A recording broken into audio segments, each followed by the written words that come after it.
Okay then guys, in this video I want to talk about the volume control, because you may have noticed a pop-up on your Apple TV like this. In case you use your Apple TV normally, it might show you the volume control pop-up, and it looks like this. It asks you or tells you that you haven't configured the volume control. Do you want to do that now?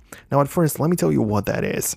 The volume control on the Apple TV remote adjusts the volume of your television or audio system, not the actual Apple TV device, not the actual small box.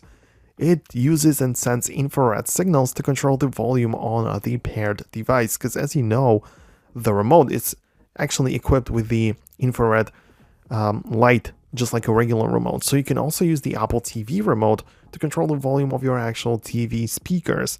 And you can set it up easily inside of the Apple TV settings. So if you go to the settings and scroll down to the remotes and devices, in there you will be able to find the volume control. It's always at the bottom like that, and you have the option to choose it automatically or off.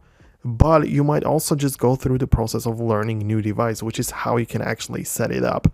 So if you click on that, it gives you the instructions. So you are supposed to press and hold the volume up button on the other remote and continue to hold the volume up button until the progress bar is full. And you basically are supposed to do that for the volume up, for the volume down, and follow all of the instructions to make sure that you can actually use the Apple TV remote that was one in the packaging to adjust the volume of the actual TV which you have been using before, or even without the Apple TV.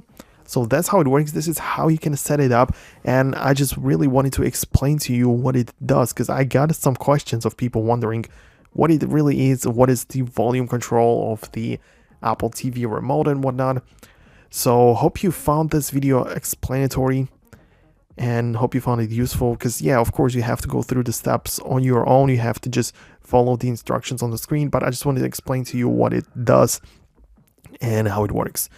So if you found this video useful, make sure to leave a thumbs up button, make sure to subscribe, and stay tuned to the Fox Tech YouTube channel. For now, thanks a lot for watching, and I'll catch you in the next video. Peace out until then.